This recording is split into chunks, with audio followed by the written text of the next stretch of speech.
નમસ્કાર ગુજરાત। આજના મુખ્ય સમાચારની અંદર નાના ઉદ્યોગકારો માટે ટૂંક સમયમાં મોટી જાહેરાત કરવામાં આવશે। તો વાહન ખરીદનારા લોકો છે એમને થશે મોટો ફાયદો। તો જન્માષ્ટમી પહેલા મળશે મોટી ભેટ અને ખેડૂતોને 21 તારીખ સુધીમાં થશે મોટા ફાયદાઓ। રાશન કાર્ડ ધારકો માટે મોટો નિર્ણય। તો ફ્રી સિલાઈ મશીન અને 500 રૂપિયાની સહાય। મફત વીજળીની આજે સૌથી મોટી જાહેરાત અને ફાયદાની વાત સાથે 18મા હપ્તા માટે કરવામાં આવી છે મોટી જાહેરાત। તો ગુજરાતના રાશન કાર્ડ ધારકો ધ્યાન આપે અને 15 વર્ષ જૂનું વાહન ભંગાર થઈ જશે। અને ખેડૂતો માટે સારથી યોજના છે એ આજથી ચાલુ કરવામાં આવી છે। વિદ્યાર્થીઓ અને વાલીઓ માટે મોટો નિર્ણય। જમીનની લે વેચ માટે નવા કાયદા છે એ જાહેર કરવામાં આવ્યા છે અને ખેડૂતોને 2000 રૂપિયાનો વધારો મળશે। ઘર ઘર રેશન યોજનાની મોટી માહિતી જાણીશું આજના આ વિડીયોની અંદર। મિત્રો, દરેક સમાચાર દરેક માહિતી જણાવું એ પહેલા ગુજરાતના જે પણ મિત્રો ચેનલ પર જો નવા આવ્યા છે મિત્રોને ખાસ વિનંતી છે કે વિડીયોને એક લાઈક કરી ચેનલને સબસ્ક્રાઇબ કરવાનું ભૂલતા નહીં। સાથે આજનો આ વિડીયો છે જેને અંત સુધી જોતા રહેજો। સૌથી પહેલા ગુજરાતના લાખો રાશન કાર્ડ ધારકો માટે મળી રહ્યા છે મોટા સમાચાર। ગુજરાતના મુખ્યમંત્રી ભૂપેન્દ્ર પટેલે આજે મોટી જાહેરાત કરી છે। એમણે કહ્યું છે કે હવે NFSAના રાશન કાર્ડ ધારકો છે જેમને ગુજરાત સરકાર દ્વારા રેગ્યુલર અનાજ મળે છે અને મફત અનાજ મળે છે એવા દરેક રાશન કાર્ડ ધારકોને PM-જય યોજના હેઠળ આવરી લેવામાં આવશે। એટલે કે એવા દરેક રાશન કાર્ડ ધારકોને આયુષ્માન કાર્ડ કાઢી આપવામાં આવશે। ગુજરાતની સરકારી અને ખાનગી હોસ્પિટલની અંદર આયુષ્માન કાર્ડ હેઠળ 10 લાખ રૂપિયા સુધીની સારવાર છે એ વિના મૂલ્યે આપવામાં આવશે। તો ગુજરાતની અંદર જે વ્યક્તિ મફત અનાજ અને ગુજરાત સરકારનું અનાજ મેળવે છે એવા દરેક લોકોને હવે આયુષ્માન કાર્ડ છે એ કાઢી આપવામાં આવશે। સરકારે મોટો નિર્ણય છે તે આજે જાહેર કર્યો છે। ત્યાર પછી આગળ જોઈએ તો ફ્રી સિલાઈ મશીન અને 500 રૂપિયાની સહાય। ફ્રી સિલાઈ મશીન માટે 15,000 રૂપિયાની રકમ છે સરકાર આપી રહી છે। મિત્રો, વાસ્તવમાં ભારત સરકાર એવી કોઈ સ્કીમ ચલાવી રહી નથી જેમાં મહિલાઓને સીધું સિલાઈ મશીન છે તે આપવામાં આવે। ભારત સરકાર મહિલાઓને સશક્ત અને આત્મનિર્ભર બનાવવા માટે વિશ્વકર્મા યોજના છે એ ચલાવી રહી છે જેમાં મહિલાઓને સિલાઈ શીખવાનું કામ છે એ કરાવવામાં આવે છે અને એનો કોર્સ પૂરા થયા પછી એમને 15,000 રૂપિયાની રકમ છે તે આપવામાં આવે છે અને એ અંતર્ગત હાલમાં ઘણી બધી મહિલાઓ છે એ અરજી કરી શકે છે। આપને જણાવી દઈએ કે PM વિશ્વકર્મા યોજના હેઠળ તમારે લાભ લેવા માટે સૌપ્રથમ નજીક CSC એટલે કે કોમન સર્વિસ સેન્ટર આવેલું છે ત્યાં જવું પડશે અને ફોર્મ ભરવું પડશે। એમની માટે તમારે આધાર કાર્ડની જરૂર પડશે। ત્યાર પછી તમારે અરજી કરવાની રહેશે। ત્યાર પછી તમને તાલીમ આપવામાં આવશે। તાલીમ આપવામાં આવશે એની સાથે તમને દરરોજના 500 રૂપિયા આપવામાં આવશે અને તાલીમ પૂર્ણ થઈ જાય ત્યાર પછી ટૂલ કિટ ખરીદવા એટલે કે સિલાઈ મશીન ખરીદવા માટે તમને છે તે 15,000 રૂપિયાની સહાય છે તે આપવામાં આવશે અને તમે તે www.pmvishwakarma.government.in નામની વેબસાઇટ છે એ વેબસાઇટ ઉપર જઈને અને તમે તમારું સ્ટેટસ છે એ ચકાસી શકો છો। તો મહિલાઓને ફ્રી સિલાઈ મશીન ખરીદવા માટેની સહાય અને તાલીમ મેળવવા માટે 500 રૂપિયાની સહાય છે એ તમને આપવામાં આવશે।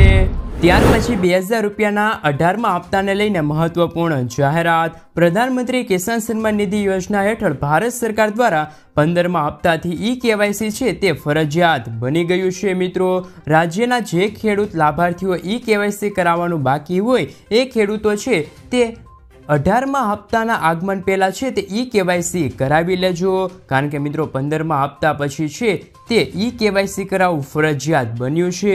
ત્યાર પછી તમને છે તે 18મો હપ્તો છે તે મળવા પાત્ર રહેશે। હવે તમારે મિત્રો KYC ફરજિયાતપણે કરાવવું પડશે।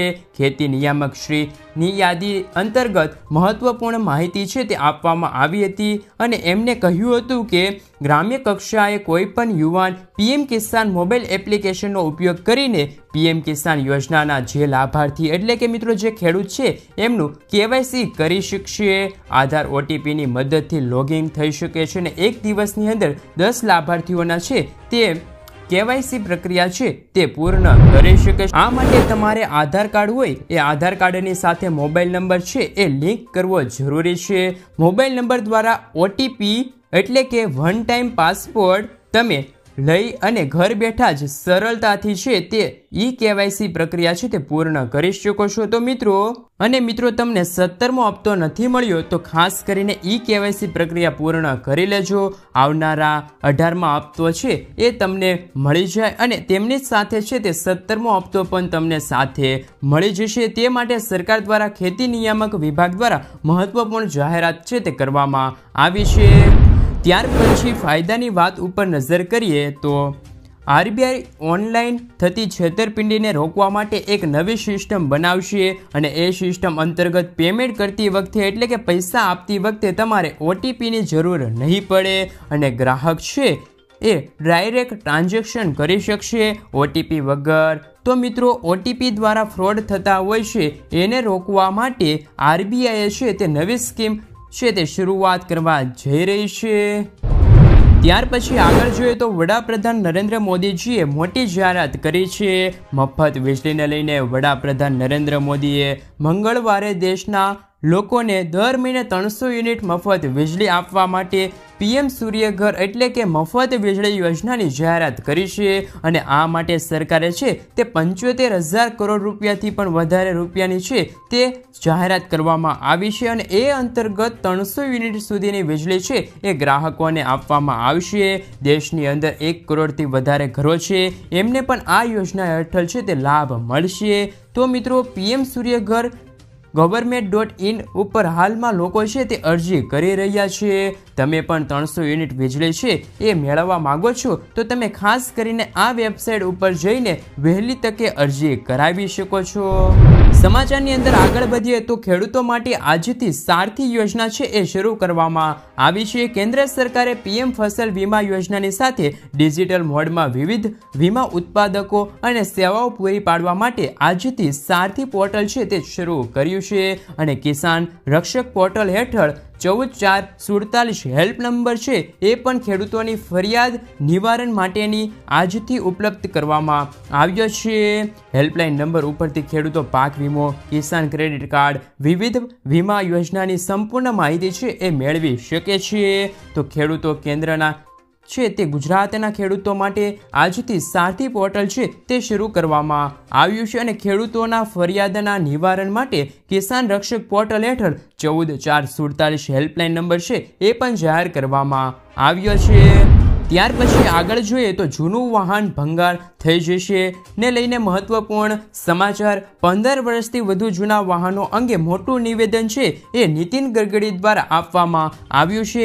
એમને કહ્યું છે કે 15 વર્ષથી વધુ જૂના વાહનો ઉપર અત્યારે પ્રતિબંધ નથી। તમે ક્યાંક ને ક્યાંક સાંભળ્યું હશે કે 15 વર્ષ જૂના વાહનો પર પ્રતિબંધ છે પરંતુ પ્રતિબંધ નથી। એમને કહ્યું છે કે આ વાહનો ની વાત કરતા તેમણે કહ્યું કે આ વાત સાચી નથી। 15 વર્ષથી વધુ જૂના વાહનો પર પ્રતિબંધ નથી।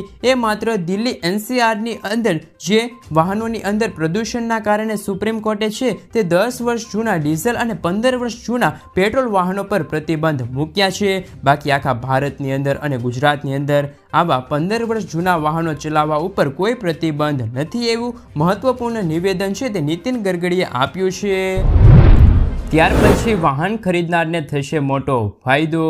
ઇલેક્ટ્રિક વાહન ખરીદનાર લોકો માટે આવી ગયા છે સારા સમાચાર। સરકારે ફ્રેમ 2ની સબસિડીને લઈને મોટી જાહેરાત કરી છે જે અંતર્ગત 31 માર્ચ 2024 સુધી ઇલેક્ટ્રિક વાહન ખરીદશે એટલે કે મિત્રો જેમને વાહન ખરીદેલા છે એમને મોટી સબસિડી આપવામાં આવશે।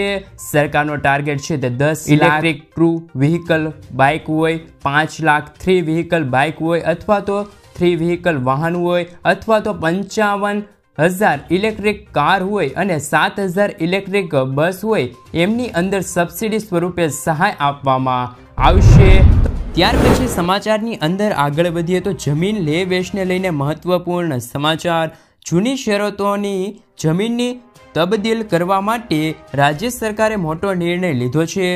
₹25 કરોડ રૂપિયાના મૂલ્યવાળી જમીનની સત્તા એ કલેક્ટર સુધી આપવામાં આવી છે અને એ જમીનની રકમ છે એ 25 કરોડ રૂપિયા વધારાની હોય એટલે કે ઉપરની હોય એ જમીનની તબદીલ માટે રાજ્ય સરકારની મંજૂરી એ લેવી પડશે. અગાઉ જતાં પ્રમાણે 15 કરોડથી વધારે ઉપરની જમીન ઉપર સરકારની પૂર્વ મંજૂરી છે એ લેવી પડતી હતી, પરંતુ હવે આની અંદર વધારો કરવામાં આવ્યો છે, એટલે કે 25 કરોડથી જો ઉપરની જમીન હોય તો સરકારની મંજૂરી લેવી પડશે. ત્યાર સુધી 15 કરોડથી ઉપરની જમીન હોય તો રાજ્ય સરકારની મંજૂરી લેવી પડતી હતી, પરંતુ હવે 25 કરોડ રૂપિયાના મૂલ્યવાળી જમીનની સત્તા છે તો કલેક્ટરને સોંપી દેવામાં આવી છે. તો મહત્વપૂર્ણ સુધારો છે એ કરવામાં આવ્યો છે. સરકારે આ ફેરફારથી વહીવટકરણ છે તે સરળ બનશે અને અમુક એવા કેસો છે એમના ઝડપથી નિકાલ પણ થશે. સાથે મિત્રો અત્યારે વિભાજપ શક્તિ જમીનો છે અને તેમજ બિનખેતી હેતુ માટે જૂની શરતો છે એ પણ અત્યારે છે તે પ્રીમિયમ માટેની સત્તા છે એમની અંદર ફેરફાર કરવામાં આવ્યો છે અને જમીન માટે નવા કાયદાઓ છે એ લાગુ કરવામાં આવ્યા છે. તો રાજ્ય સરકારે જૂની શરતી જમીન તબદીલ કરવા માટે છે તે આ મહત્વપૂર્ણ નિર્ણય છે તે લેવામાં આવ્યા હોય તેવું પણ કહેવામાં આવી ગયું છે મિત્રો. ત્યાર પછી સમાચારની અંદર આગળ વધીએ તો ગુજરાતના મુખ્યમંત્રી છે એ ટૂંક સમયની અંદર નાના ઉદ્યોગકારો માટે મોટી જાહેરાત કરશે. સાહસ કરીને નાનો ધંધો વિકસિત કરવા માંગતા હોય એવા સાહસિકો એમની માટે છે તે સારા સમાચાર આવ્યા છે. નાના ઉદ્યોગકારોને GSTની અંદર સસ્તા દરે પ્લોટ મળી રહે તે માટે સરકારે આયોજન કરી રહ્યા છે. સાવરકુંડલાના ધારાસભ્યશ્રીએ છે તે રજૂઆત કરવામાં આવી છે અને રજૂઆત ઉપર સરકારે તૈયારી દર્શાવી છે. એ અંતર્ગત નાના ઉદ્યોગકારો છે એમને GSTની અંદર પ્લોટ મળી રહે અને સસ્તા દરે એ માટે સરકારે આયોજન ફરી શરૂ કરવામાં આવ્યું છે. આ માટે સરકાર છે તે ટૂંક સમયની અંદર મોટી જાહેરાત છે એ કરવામાં આવશે. ત્યાર પછી સમાચારની અંદર આગળ વધીએ તો ખેડૂતોને 2000 રૂપિયાનો વધારો થશે. એટલે કે ખેડૂતોને પ્રધાનમંત્રી કિસાન સન્માન નિધિ યોજના હેઠળ 6000 રૂપિયાની બદલે 8000 રૂપિયાની વાર્ષિક સહાય છે તે આપવામાં આવશે. રાજ્ય સરકાર દ્વારા 2000 રૂપિયા છે એ ભોગવવામાં આવે છે, એટલે કે મિત્રો આપવામાં આવે છે. અને કેન્દ્ર સરકારે બજેટ રજૂ કર્યું હતું અને જેની અંદર પ્રધાનમંત્રી કિસાન સન્માન નિધિ યોજનાની અંદર કોઈ વધારો કરવામાં આવ્યો નથી, પરંતુ રાજસ્થાન સરકારે ત્યાંના ખેડૂતોને મોટી ભેટ આપી છે અને અત્યારે 2000 રૂપિયામાં છે તે વધારો કર્યો છે એવી માહિતી છે તે અત્યારે મળી રહી છે. એટલે કે રાજસ્થાનના ખેડૂતો છે એમને કેન્દ્ર સરકાર દ્વારા 6000 રૂપિયા અને તેમના રાજ્ય સરકાર દ્વારા છે તે 2000 રૂપિયાનો વધારો એટલે કે મિત્રો 8000 રૂપિયા છે એ પ્રધાનમંત્રી કિસાન સન્માન નિધિ યોજના હેઠળ મળવા પાત્ર રહેશે. એટલે કે મિત્રો રાજસ્થાનની અંદર ગુજરાતની જેમ જ ભાજપની સરકાર છે તો રાજસ્થાનની અંદર ભાજપની સરકારે ખેડૂતોને 2000 રૂપિયા આપી રહી છે. તો મિત્રો ગુજરાતની અંદર પણ ગુજરાતના ખેડૂતોને 2000 રૂપિયા આપવા જોઈએ કે નહીં તે તમે મને કોમેન્ટ બોક્સમાં કોમેન્ટ કરીને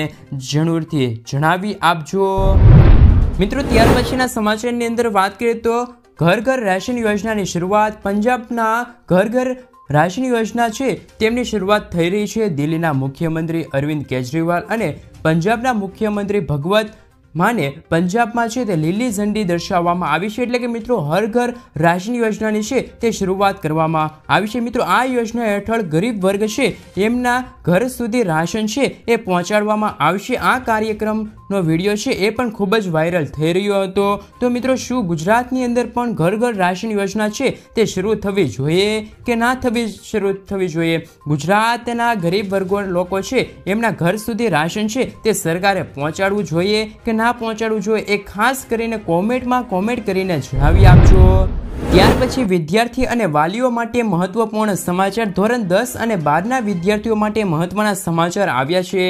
ગુજરાત શિક્ષણ વિભાગે ધોરણ 10 અને 12ની બોર્ડની આગામી પરીક્ષાના કાર્યક્રમ છે તે જાહેર કર્યો છે. શિક્ષણ મંત્રી કુબેર ડિંડોરે તેમના એક્સ ટ્વિટર પર આ માહિતી આપતા કહ્યું છે કે બોર્ડની પરીક્ષાનું ટાઈમ ટેબલ છે એમાં થોડીક જાહેરાત કરવામાં આવી છે, જેમાં ધોરણ 10 અને 12ના વિજ્ઞાન પ્રવાહની પરીક્ષા છે એ 11મી માર્ચથી લઈને 26મી માર્ચ સુધી ચાલશે એવી પણ જાહેરાત અત્યારે કરવામાં આવી રહી છે મિત્રો.